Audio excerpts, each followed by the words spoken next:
Hey everyone, I'm Bill. I'm with Calimoto TV. Welcome back to the channel. Well, as you guys see, yes, it is not clickbait. I have sold the 2020 BMW S1000. It is actually going to its new owner tomorrow. So today we took a final ride on this here at Thunderhill. We did a track ride. We've done some street rides, but I really wanted to give you guys a good point of view and explain to you guys really why I decided to part ways with the BMW. I think that right now it's not the right time for BMW. I think that they released it prematurely here in the US. I think they need to do a little bit of work and get some things dialed in and fixed. And then I will definitely be having a 2020 BMW or a 2021 back in my life, but I think right now it just wasn't the right time. So enjoy my final ride. Hopefully you guys will stick around the channel, but thanks for the support. Let's take it out on our final ride. All right, guys, so yeah, this isn't a video that I thought I would be doing so quickly. My 2015 BMW S1000, I love it, and it's staying in the collection. And so today we have our final ride and we say goodbye to the 2020 BMW S1000. The new owner picks it up tomorrow, so today is our final ride on this. So you know, I just wanted to go over and tell you guys on track a little bit, because this is a track machine, and really why I decided to part ways with the bike. I love the bike. I've been waiting for this bike for months and months and months. And so it is very disappointing to have gotten what I got. So there will be another 2020 or 2021 in the collection at some point, but I think BMW needs to fix some things. I wasn't really impressed with the M package. You know, a lot of people are, oh, carbon fiber wheels. Well, a lot of us, we can't ride with these carbon fiber wheels, and the benefit of the carbon fiber wheels really isn't there. So I don't like the electronic suspension. As you guys know, on my 2015 I've got the old-fashioned suspension, and I will probably be sticking with that on the new bike. I think that's the route that I'm going to go. So let's go ahead and get on this thing. It's my first time, and this will be the last time on track. So take a look at the gauge cluster as we get started up, and we're going to go ahead and we'll get into our cold start. The thing just sounds crazy mean. So Dave Moss, as you guys know, we've set up our pro modes. We are in pro mode. So we are, I think we set up pro mode 3 for Thunderhill. So one of my big frustrations is if I do want to make changes to the pro mode, outside of the traction control, anything like the wheelie control, anything like the ABS control, anything like that can't be done unless you hit menu button down, scroll over, scroll down to 3 over, and then we can go in and adjust everything. So we're going to go ahead and basically, I'm not sure, the ABS 3, so we're in dynamic, so let's go ahead and keep it in 3. I like that setting, dynamic control. So we're gonna go, so anytime that I want to make changes to any of that stuff, it can't be done while we're riding. So let's go ahead and we're warm, and, oh, we are GP shift. So as we're strolling over to the grid, if I hit menu button down, our settings, it's locked already. I mean, it just, you know, 10 miles an hour, 9 miles an hour, our settings are already locked up. So if I want to make any changes out on track to my ABS or to my wheelie control, I have to stop completely. I can't do it while I'm out on track. The only thing that I can change is I can add or subtract dynamic traction control. which is fine. That's fine, really. It's if that's what, you know, if that's what people really think that that's all that they need, that's fine. But you know, Ducati, you can change your ABS settings and add more ABS or less ABS. So I feel like that's one of my big gripes, that I can't have that change. So somewhat frustrating.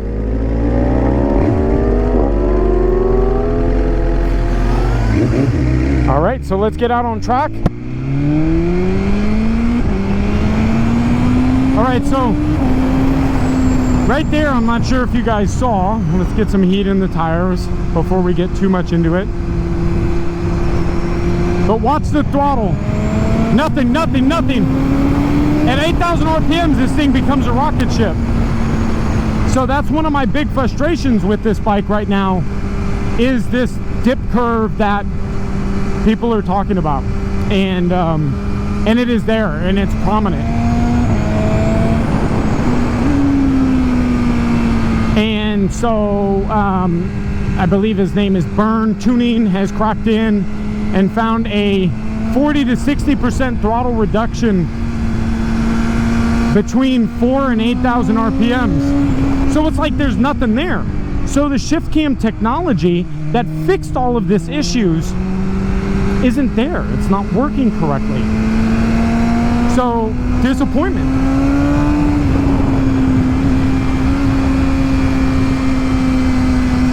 I don't like the suspension setting here. See, I'm like, I've got nothing. There's like no throttle. I don't know. All right, so the suspension feels a little better at high speed. All right, so let's get into the bike a little bit more on track.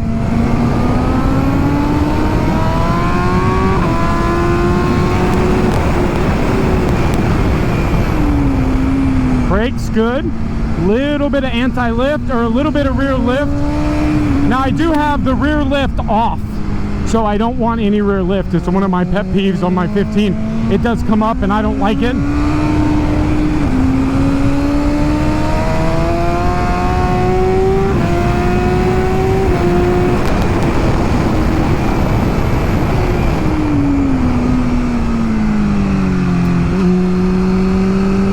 So,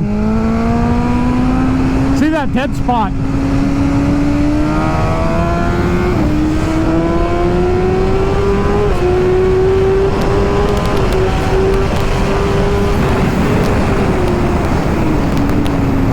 Wow, those brakes are gripping hard. That ABS is working so hard right there. The brakes are so hard, so hard. So I feel a little better in that turn. Not wiggling as much.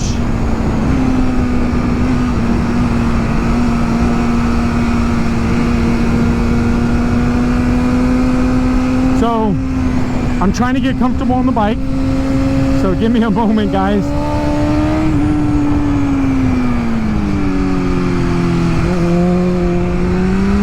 So I like the ABS setting because these brakes, they're, you know, they're on. I'm used to really getting on. See that wiggle in the suspension? I don't like that. Freaking rocket ship.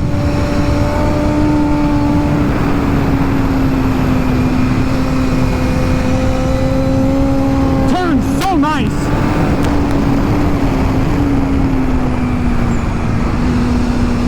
So the turn is just wonderful. Much tighter turning.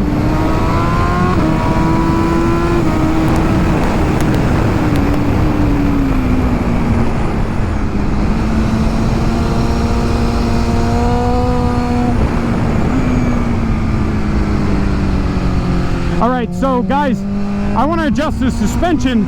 Now let's go ahead and go into my Pro mode.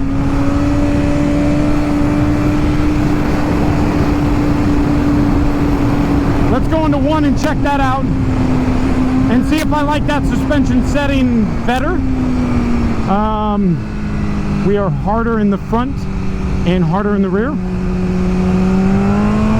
So let's see if I like that better. Now that wasn't bad to change that, but if I want any fine tuning, Jesus Christ. Now, because I went into Pro 1 mode, I don't have the ABS up as high, so the rear wheel was going to lift right there. So you can see the front dancing around a little bit. See, it's shuffling. So I'm not sure what to do. I'm not a big suspension guy. Dave Moss isn't here, so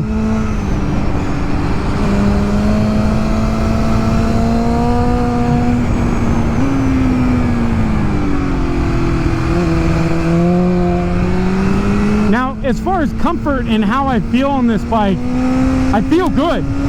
Really, I do. Ergonomically, it's very similar to the 2015.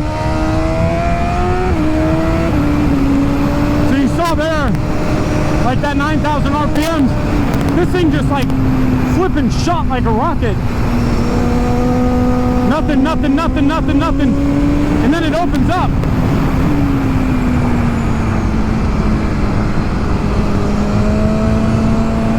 So, coming down here, now we've got all our power. And I'm really early on the brakes, so.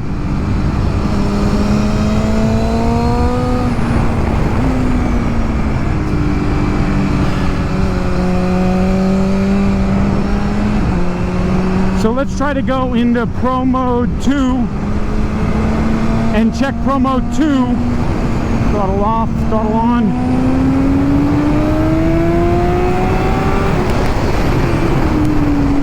So Pro Mode 2 is a little lighter suspension in the front. So let's see if that fixes the walking out in 2.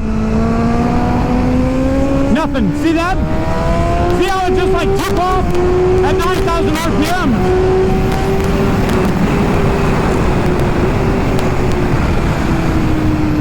So now Burn Tuning is talking about trying to get that thing unlocked. So I'm assuming he'll have that soon for people that decide. Now here's my dilemma with the tune. I know you guys are like, hey Bill, why don't you just have the bike tuned and fix your issues?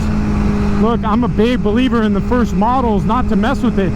I didn't tune my bike, and I still haven't tuned my 15 because of the warranty. Man, I like my warranties, man. So anything goes wrong with that motor, I'm out, right? So we got a new motor with the valves that sound like crap at hot idle. Apparently that's the variable timing. See, there's nothing coming out of that corner. Is like there was just no throttle. So watch. See how there's nothing there? I've got a pin. I'm wide open throttle right there.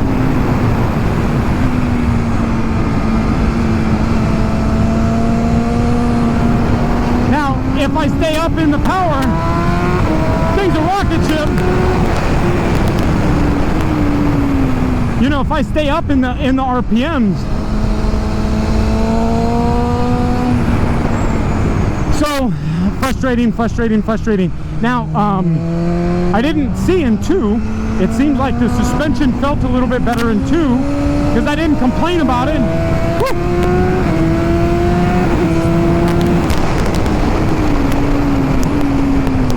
I really like the speed shifter on this. The quick shifter, the auto blip is very, very nice, very, very soft. So I like it.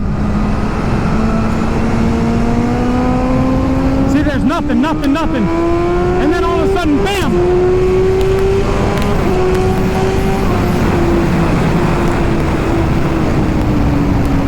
Yeah. All right, so Let's pay attention to turn 2.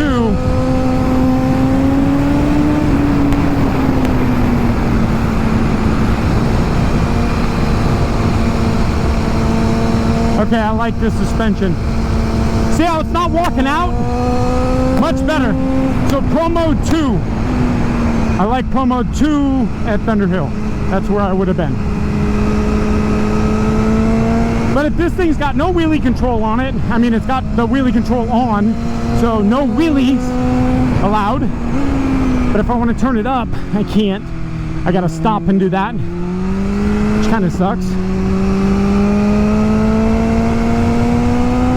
And so watch as I come out of here, 3rd gear.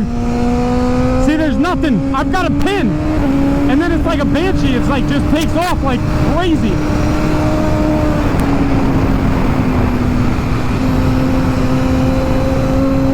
Now it turns so much nicer than the 15. Usually I run out a little wider on that on the 15. But this definitely turns better. So I'm appreciating it.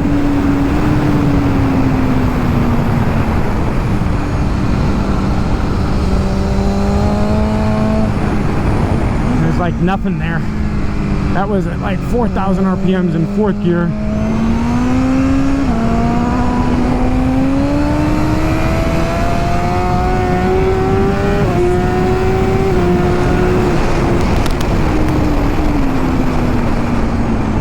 Ooh, that felt really nice. Actually, the rear didn't feel like it came up hardly at all. Skated around a little bit, but nothing major.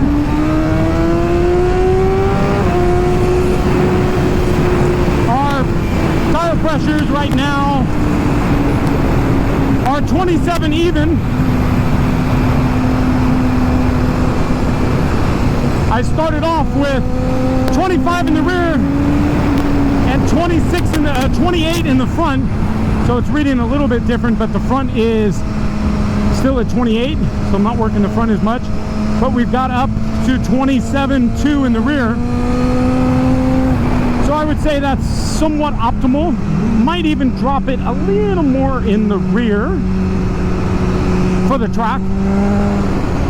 Generally, I would like to come hot off track at 26 with my 15.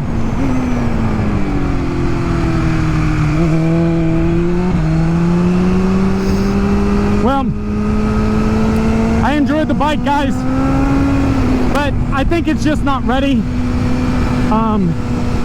You know, and I can't fault BMW too much on it. I know the emissions are a big part of the RPM dip. I get it, I understand it, but you know, for them to put it out and not tell us that this, I mean, they've been advertising that they fixed this issue.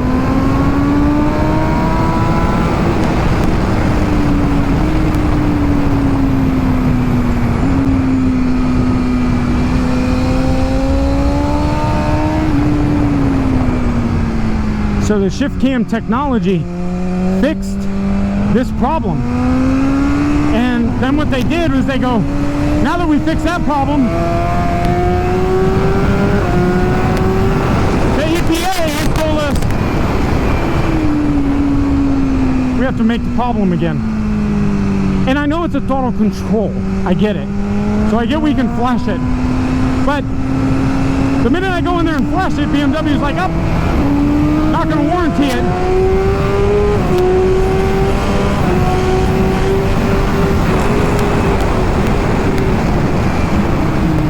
So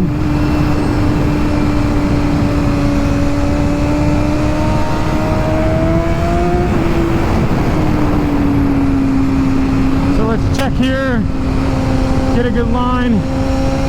Yeah, it's going a little wide. Pull it in.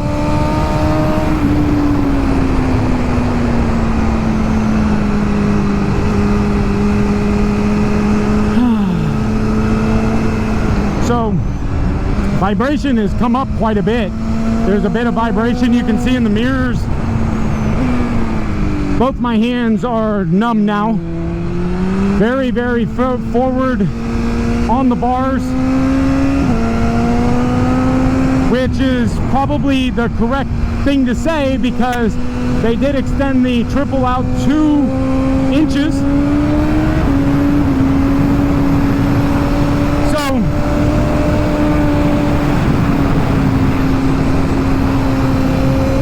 my hands are a little bit numb.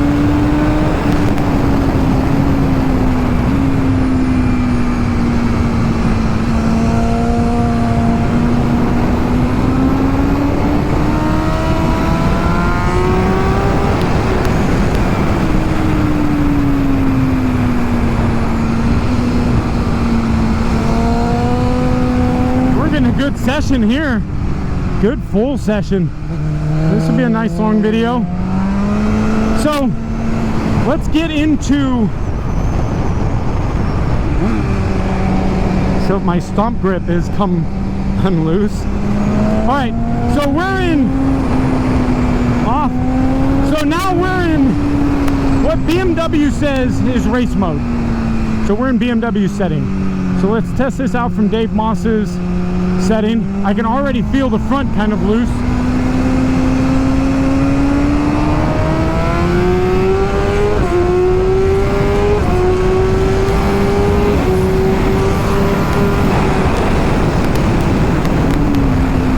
Yeah, those brakes, rear end doesn't come up much.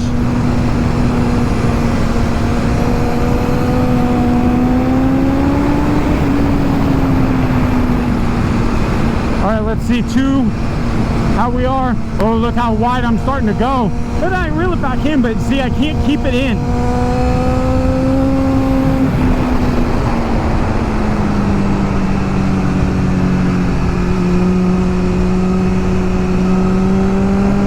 I'm starting to get tired, guys. Take it a little easy now. So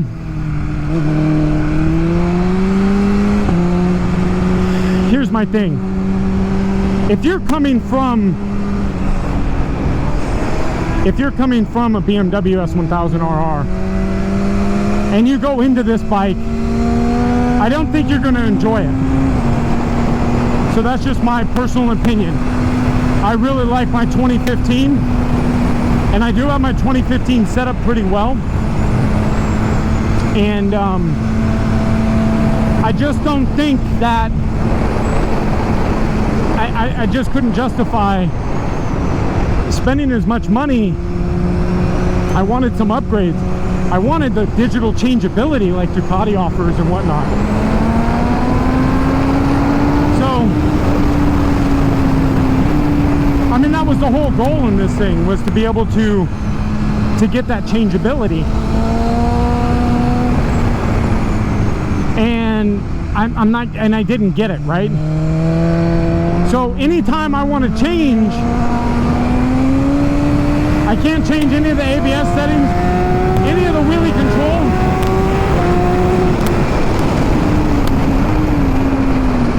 So the ABS is really kicking on in that race mode, like kind of hard to stop kind of thing. But it kept my rear wheel on the ground, so that's nice, right? So no power, no power, full power.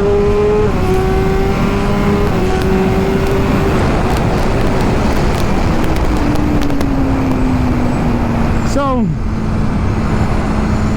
I mean, I wanted an upgrade on this bike. I wanted new. I wanted improved. And I don't feel any more comfortable, if less comfortable, than my 2015. So, why have spent the money?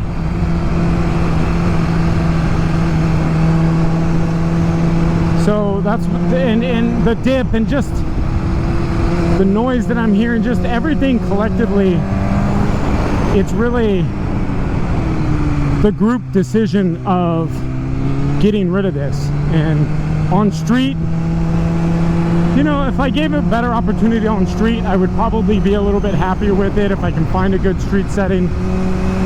But again, you know, the California roads, I want to be able to change between my suspension settings. But I can't. I mean, you know, I can't because I'm going to sacrifice. I sacrifice, you know, so there's no, just wasn't a good level ground.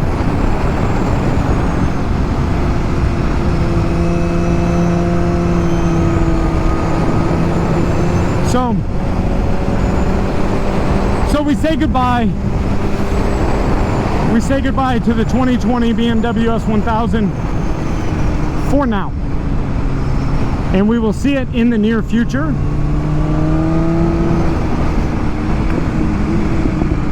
When we get a 2020, 2021. But I think I'm not going to go with the M Sport. I love the color and everything, but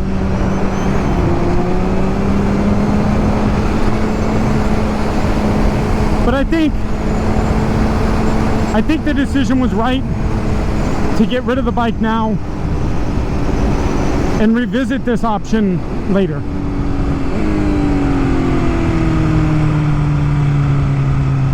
So we say goodbye to the 2020 BMW S1000 in 572 miles, and we say farewell. For the people that came and have watched this full video, thank you guys. I appreciate the support. I know that a lot of people have come to the channel because of the introduction of this, and it disappoints me as it disappoints you. But I hope you guys stick around the channel. I really do. We've got the new R9T. I know it's no S1000, but we'll be back with this. We'll be back. I really love the style of the bike. Like I said, I think it just needs a little bit more. BMW needs to figure it out just a little bit more. Okay. So until next time, guys, we say goodbye to the 2020 BMW S1000. And we get one final look. Nice burning up some tires. But we get the final look at the 2020 BMW S1000. And I think, you know, the proper thing to do for this would be to give it a thumbs up and a thumbs down. I think that's proper. So I don't want to discourage people. It's a great bike. But I think for the 2020 or the previous BMW owners, I think you guys will be a little bit disappointed in this. So thanks again for watching. I hope you guys have hit that subscribe button, and I hope you guys follow Cali Track Days. We've got the 2015 will be on next, the R9T, of course the R3. So stick around for more content. We appreciate everything. Goodbye, BMW.